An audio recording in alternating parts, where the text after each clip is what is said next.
തീരത്ത് നിന്ന് 20 nautical mile അകലെ മുങ്ങിയ ചരക്ക് കപ്പലിൽ നിന്ന് വിഷവസ്തുക്കളുള്ള കണ്ടെയ്നറുകൾ കൊല്ലം ജില്ലയിലെ ചവറ ശക്തികുളങ്ങര തീരത്തും ആലപ്പുഴ ജില്ലയിലെ വലിയഴീക്കൽ തീരത്തും അടിഞ്ഞു തുടങ്ങി.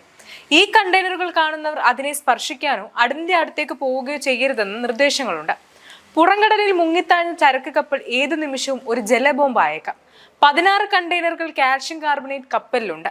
വെള്ളവുമായി സമ്പർക്കമുണ്ടായാൽ ഇത് അസിഡിറ്റിൻ വാതകമായി മാറി വൻ സ്ഫോടനം സംഭവിക്കാം. മറ്റ് 13 കണ്ടെയ്നറുകളിൽ ഹാനികരമായ വസ്തുക്കളും കപ്പൽ ടാങ്കറിൽ 450 ടണ്ണോളം ഇന്ധനവുമുണ്ട്. സ്ഫോടനമുണ്ടായാൽ എന്തെല്ലാം സംഭവിക്കുന്നത് പ്രവചനാതീതമാണ്.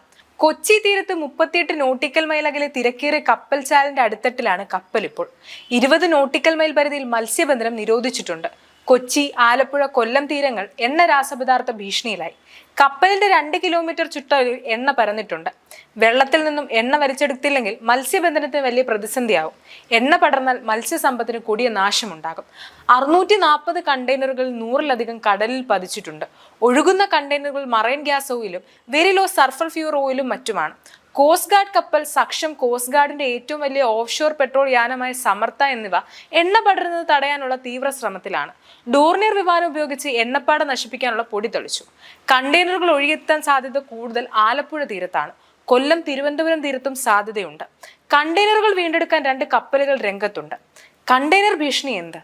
കടലിൽ വെച്ച് സ്ഫോടനം സംഭവിച്ചാൽ തീയണയും. കണ്ടെയ്നറുകൾ കരയ്ക്കടിയുന്ന ഘട്ടത്തിലാണ് വെള്ളവുമായി കലർന്ന് രാസപ്രവർത്തനം നടക്കുന്നതെങ്കിൽ സ്ഥിതി നിയന്ത്രണാതീതമാകും. നിശ്ചിത അകലം പാലിച്ച് കണ്ടെയ്നറുകളെ വിഴിഞ്ഞം, കൊച്ചി പോർട്ടുകളിലേക്ക് വലിച്ചു കയറ്റുന്നതാണ് പോംവഴി.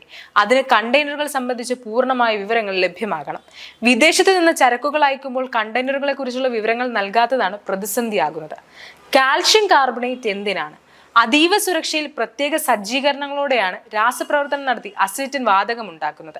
ഇത് സിലിണ്ടറുകളിൽ നിറച്ച് വ്യവസായ ആവശ്യങ്ങൾക്ക് ഉപയോഗിക്കാം. കട്ടകളായും പൊടിയായും കാൽഷ്യം കാർബണേറ്റ് സൂക്ഷിക്കാം. കണ്ടെയ്നറുകൾ എങ്ങനെയെന്നത് വ്യക്തമല്ല. കണ്ടെയ്നറുകൾ കരക്കടിയുന്നത് അപകടമാണ്. അതിനാൽ പ്രത്യേക ജാഗ്രത വേണം. കണ്ടെയ്നറുകളെ മാറ്റുന്നതും വെള്ളത്തിൽ നിന്നുള്ള ഓയിൽ നീക്കവും ശ്രമകരമായി തുടരുകയാണ്.